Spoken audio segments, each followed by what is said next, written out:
Quando a gente fala de sucesso no mundo dos negócios, obrigatoriamente a gente vai falar também de retorno financeiro. É o que a maior parte das empresas buscam, a maior parte das pessoas também procuram, seja dentro dos seus empreendimentos ou dentro de empresas nas quais elas trabalham. Internacionalização, para o universo que nos interessa, é todo e qualquer contato que podemos ter com estrangeiros, seja recebendo esses estrangeiros aqui no Brasil ou exportando nossos produtos e nossos serviços para outros mercados lá fora, no além fronteiras. E nesse processo de internacionalização, o que normalmente as pessoas se perguntam é: o que os estrangeiros querem? E a pergunta poderia ser: como eles querem? E isso envolve cultura. Mas afinal, o que é cultura?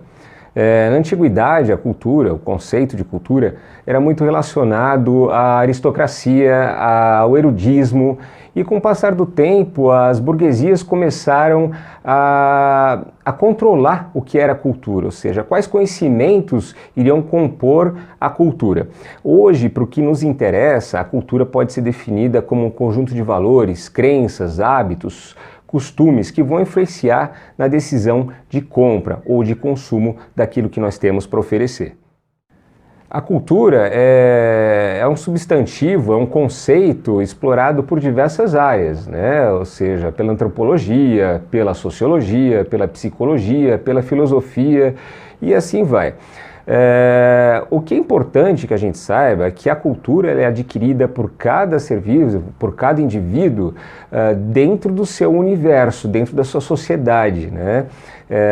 Ou seja, no ambiente familiar, a criança ela recebe alguns conceitos a partir da língua que ela vai aprendendo, então a partir dali ela começa a entender, a perceber o que é certo, o que é errado, o que é bom, o que é ruim, o que é estético para ela, e assim com o passar do tempo ela vai começar a ter o fator cultural influenciando em todo o seu julgamento, inclusive nos produtos, aquilo que é bom, aquilo que não é, aquilo que salta aos olhos e aquilo que talvez não seja tão agradável.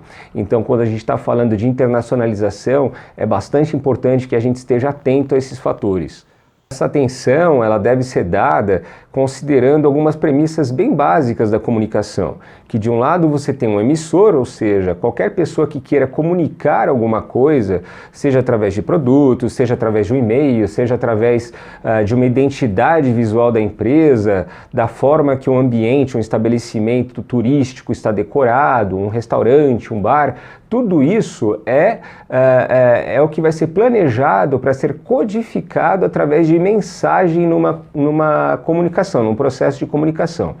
E do outro lado você tem o receptor, que com a sua cultura, que foi pré-estabelecida durante sua criação, ele vai julgar como está codificada essa mensagem. Ou seja, algumas vezes aquele que elabora a mensagem, aquele que está desenvolvendo uma embalagem, um produto ou mesmo um serviço, ele planeja segundo a sua cultura, a sua forma de ver. Mas quando ele quer expandir para o mercado externo, ele às vezes pode desconsiderar que aquele mercado ou aquele público ele pode ter uma outra percepção daquele produto ou daquele serviço. Como o mercado estrangeiro é muito maior do que só o mercado brasileiro e está preparado para ele, além de ampliar o leque de atuação, além de atender mais clientes, a gente acaba se antecipando a possíveis concorrências, que muitas vezes vêm do exterior. Hoje a gente tem plataformas de distribuição de produtos, de apresentação de produtos e serviços através da internet, ou seja, consumidores brasileiros inclusive estão tendo contato com produtos estrangeiros. Então é importante que a gente esteja atento a isso para se internacionalizar, para estar no mesmo nível de competitividade dessas empresas internacionalizadas. O fator intercultural é bastante relevante, uma vez que o mercado internacional é muito superior ao mercado brasileiro, né? Nós temos um mundo inteiro virtualmente a ser explorado como mercado.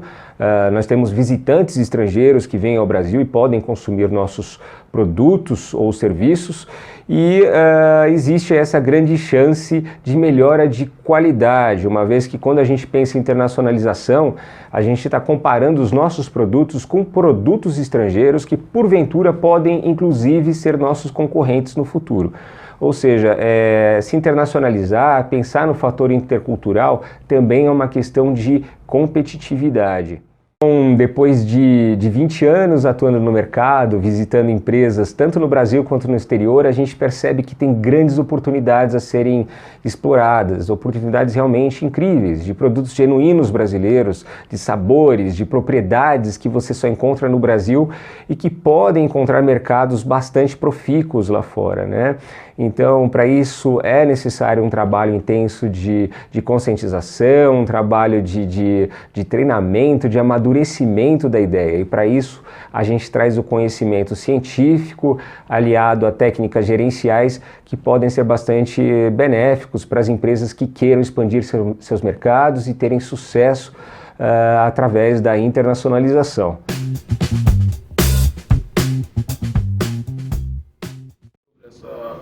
Essa palestra que você ministrou foi o fato de perceber que eu carrego muitos preconceitos, no sentido da palavra mesmo, de conceitos formados sem entender o todo.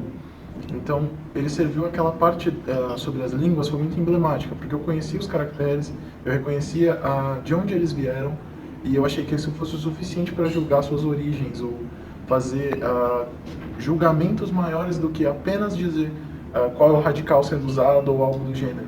Isso eu achei genial, porque ajuda você a entender que é necessário informação para uma tomada de decisão, para um julgamento, para uma decisão. Então acho que nesse sentido a palestra foi incrível. No meu caso, ser cadeirante. Na frase que você disse lá, às vezes a pessoa te olha estranho, mas também estou achando a pessoa estranha. Então assim, isso me identifica muito. Aqui mesmo na pós, quando eu vim para a pós, né, eu entrei de cadeira de roda, o pessoal me achou estranho, nunca vi um cadeirante na pós. Foi o que eu identifiquei. Eu consigo identificar que as pessoas não têm acesso, né, a essa limitação física. Então assim, com a palestra eu entendi, me identifiquei bastante com a frase que você colocou por último, que às vezes as pessoas me olham estranho, mas também eu estou achando elas estranhas, elas não entendem isso, né? Para eles eu não sou normal, entre aspas, mas também não achei você normal, você é muito grande, por exemplo, né? Eu devia ser menor. Então assim, me identifiquei muito a respeito das culturas, porque eu tenho uma cultura de andar no plano, eu tenho que andar no plano, né? Eu preciso de um plano, você não percebe que eu preciso, mas assim, pô, o cara não vê isso. Então é muito diferente você olhar para uma pessoa diferente de você. As empresas, em geral, deveriam muito se preocupar com essa abertura na cabeça dos funcionários sobre cultura, sobre como lidar com o outro, como tirar preconceitos, como saber lidar com a diversidade e com o outro. Então, isso para as empresas eu acho perfeito e fantástico.